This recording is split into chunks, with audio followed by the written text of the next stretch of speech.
Assalamualaikum warahmatullahi wabarakatuh. Shalom, Om Swastiastu, Namo Buddhaya, salam kebajikan, salam sejahtera buat kita semua. Selamat malam, Dewan Juri yang terhormat, rekan berpikir kami dari tim Politeknik Alih Usaha Perikanan, pengatur waktu yang kami hormati, serta para penonton virtual intelektual berbahagia pada saat sekarang ini.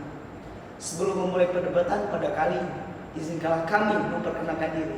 Kami dari tim Politeknik Alih Usaha Perikanan dengan saya sendiri yang bertindak sebagai pembicara pertama dari tim ini. Di samping saya ada Rika Tisi Mari Simbolon yang bertugas sebagai pembicara kedua dari tim kami.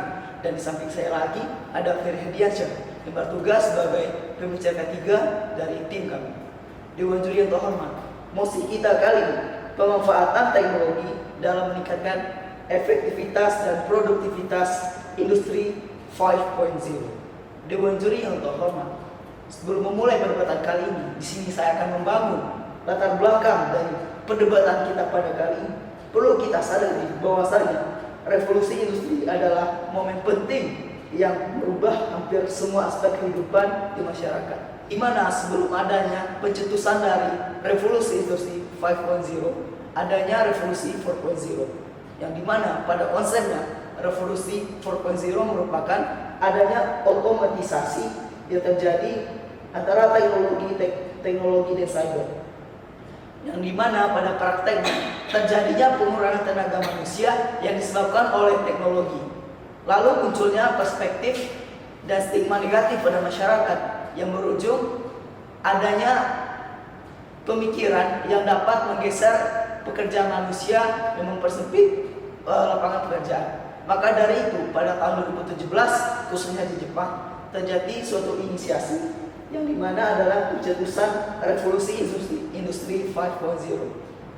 Dewan Juri yang terhormat, apa itu revolusi 5.0? Revolusi 5.0 merupakan suatu konsep yang menggabungkan antara teknologi dan manusia sehingga terjadinya suatu integrasi yang dimana bertujuan untuk adanya efisiensi dan efektivitas dalam menyelesaikan suatu pekerjaan. Yang perlu kita ketahui tentu hal ini terjadi pada industri.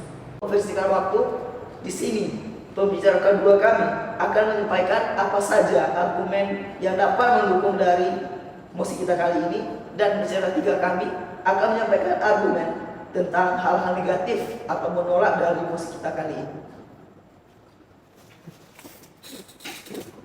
Baik, terima kasih kepada pembicara pertama. Saya sebagai pembicara kedua dengan tegas menyatakan setuju terhadap mosi pemanfaatan teknologi dalam meningkatkan efisiensi dan produktivitas 5.0. Maksudnya bagaimana? Seperti yang sudah dijelaskan oleh pembicara pertama tadi, bahwa dalam era ini masyarakat akan dibantu dalam menyelesaikan berbagai persoalan sosial dalam penerapannya, seperti misalnya yaitu teknologi yang sudah ada sebelumnya bahwa di dalam era 4.0 seperti artificial intelligence, lalu IoT atau Internet of Things, robot dan sebagainya. Maksudnya di sini bagaimana? Jadi dalam era revolusi 5.0 terjadi kolaborasi antara teknologi dan manusia. Bagaimana kolaborasi ini dapat terjadi? Yaitu teknologi hanya bekerja untuk melaksanakan kegiatan-kegiatan yang berulang-ulang dan yang berbahaya, sedangkan manusia dapat berfokus kepada peningkatan skill, pengetahuan, kecerdasan, dan kreativitasnya, sehingga dapat terjadi kolaborasi yang baik. Nah, untuk itu saya juga ingin menjelaskan ada banyak sekali contoh-contoh penerapan dari teknologi di era revolusi 5.0 ini. Yang pertama yaitu ChatGPT. Saya yakin saudara dan saya mengetahui tentang bagaimana cara kerja ChatGPT ini. Jadi ChatGPT ini merupakan teknologi untuk mencari tahu dan menyelesaikan berbagai persoalan dalam waktu yang singkat. Jadi dalam teknologi ini tidak semata-mata hanya berbasiskan oleh teknologi, namun juga manusia. Mengapa demikian? Sri Savitri dalam artikel detik.com, Sri Savitri sebagai Head of Education Ecosystem Telkom Indonesia menyatakan bahwa pertanyaan yang bodoh akan menghasilkan jawaban yang bodoh pula, sedangkan pertanyaan yang baik akan menghasilkan jawaban yang baik pula. Oleh karena itu, disinilah peran manusia dalam operasi dari ChatGPT tersebut. Selain itu, yang didesain oleh manusia, akurasinya tetap tergantung oleh bagaimana dan apa saja data yang diinput manusia dalam aplikasi tersebut, sehingga dapat menghasilkan jawaban yang optimal atau yang diinginkan. Lalu yang kedua adalah penerapan teknologi HRIS. Apakah itu? Jadi teknologi ini adalah Human Resources Information System. Di sini teknologinya bekerja dalam mengakumulasi atau menginput semua biodata, mengakumulasikan gaji rekapan. Mengapa hal ini menjadi suatu yang penting dan baik dalam berorientasi dalam kesejahteraan karyawan?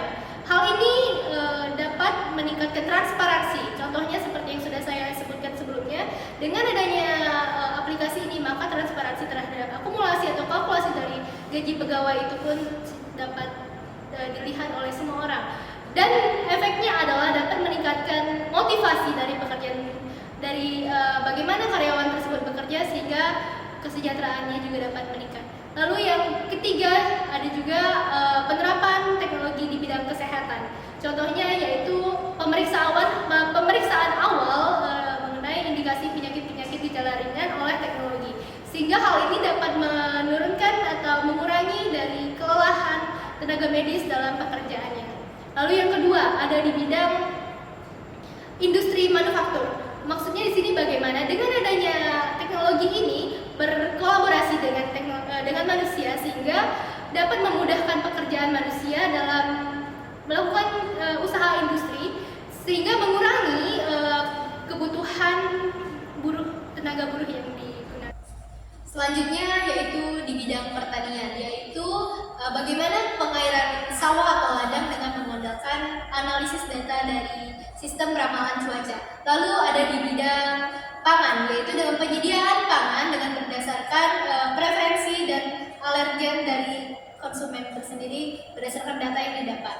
Hal ini bertujuan untuk supaya dari pasar itu sendiri sesuai dengan target. Maksudnya apa? Dari penawaran tidak lebih besar daripada permintaan untuk kebutuhan. Terima kasih. Baik, di sini saya sebagai bicara ketiga, dua-dua yang terhormat serta bikin saya dari tim Politeknik Kampus. Pertama-tama saya ingin menyampaikan bahwa saya tidak setuju dengan pemanfaatan teknologi dalam meningkatkan efisiensi dan produktivitas industri 4.0. Karena kita harus tahu bersama bahwasanya definisi pemanfaatan itu sendiri dari Departemen Pendidikan tahun 2018. Pemanfaatan adalah hal, cara, hasil kerja dan memanfaatkan sesuatu yang berguna. Ini berarti sebelum kita memanfaatkan suatu hal dalam hal ini teknologi, kita harus bisa dulu dan harus tahu dulu bagaimana cara memanfaatkannya. Dan hal ini sangat berhubungan dengan kegiatan yang bermanfaat. Dan di sini kita tahu sendiri dan kita setuju bahwa menurut Nagasato et al. Tahun 2018, Industri 5.0 diinisiasi di Jepang atau negara Jepang pada tahun 2016. Dan ini sekali lagi saya tekankan ini negara Jepang, negara yang kita ketahui bersama bahwa ini negara maju. Dan ketika kita ingin menerapkan konsep ini ke Indonesia, ini benar-benar masih jauh karena dari hal ketika kita melakukan perbandingan negara Jepang adalah negara maju dan negara maju itu rata-rata indeks literasinya itu sangat tinggi. Sementara itu menurut ekonom senior Indef Afiliani dalam CNBC tahun 2023 itu mengatakan bahwa tingkat literasi digital Republik Indonesia hanya sebesar 40%, paling rendah di ASEAN. Ini artinya perlu melakukan suatu strategi untuk bisa memanfaatkan teknologi secara efektif dan efisien. Dan ini juga artinya bahwa kita tidak bisa tergesa-gesa atau terburu-buru untuk langsung menerapkan teknologi yang sudah diterapkan oleh negara maju, khususnya kita di negara Indonesia. Disclaimer, saya merujuk ke negara Indonesia negara kita semua. Dan pada tahun 2022, Kemenkominfo mengatakan bahwa peringkat indeks literasi digital Indonesia pada tahun 2022 itu peringkat literasi digital yang paling tinggi itu di daerah istimewa Yogyakarta, dan daerah provinsi yang lain atau daerah-daerah yang lain itu ada di bawahnya. Dari hal ini atau peringkat ini kita bisa melihat bahwa terjadi kesenjangan teknologi, kesenjangan sumber daya teknologi, fasilitas teknologi, infrastruktur teknologi dan lain sebagainya, yang memang dalam hal ini menjadi pelajaran yang penting untuk dibenahi oleh pemerintah kita semua. Bahkan di sisi lain bahwasanya literasi digital naik, tapi pemahaman masyarakat Indonesia terkait keamanan digitalnya malah menurun. Ini artinya jangankan kita berangan-angan perihal kemajuan teknologi, pemanfaatan teknologi atau apapun itu dalam meningkatkan efisiensi dan produktivitas dalam industri 5.0, tetapi pemahaman mendasar tentang keamanan seseorang atau pribadi atau individu dalam hal digital itu masih sangat rendah.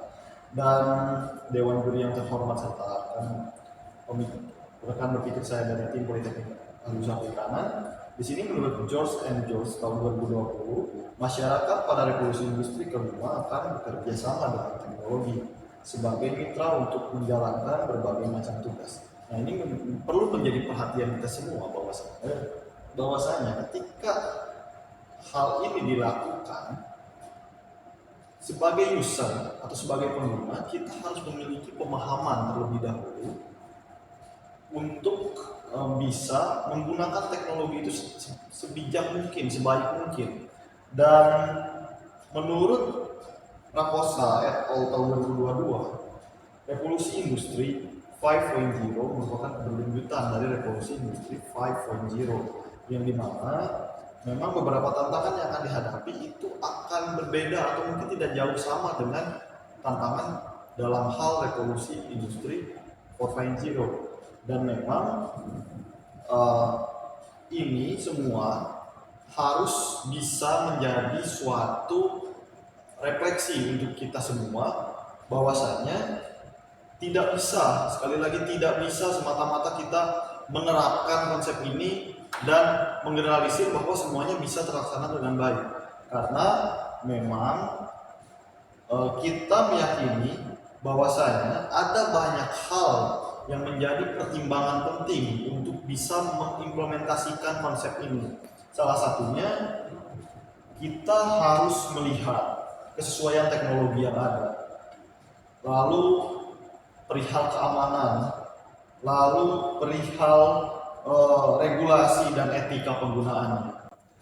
Jadi saya sebagai pembicara ketiga meyakini bahwa pemanfaatan teknologi dalam meningkatkan efisiensi dan produktivitas industri 5.0 harus diawali dari literasi orang tersebut atau literasi penggunanya. Oleh karena itu, jangan sampai ketika kita mengimplementasikan konsep ini, tetapi kita sendiri tidak tahu konsep ini seperti apa dan bagaimana cara penerapannya. Terima kasih.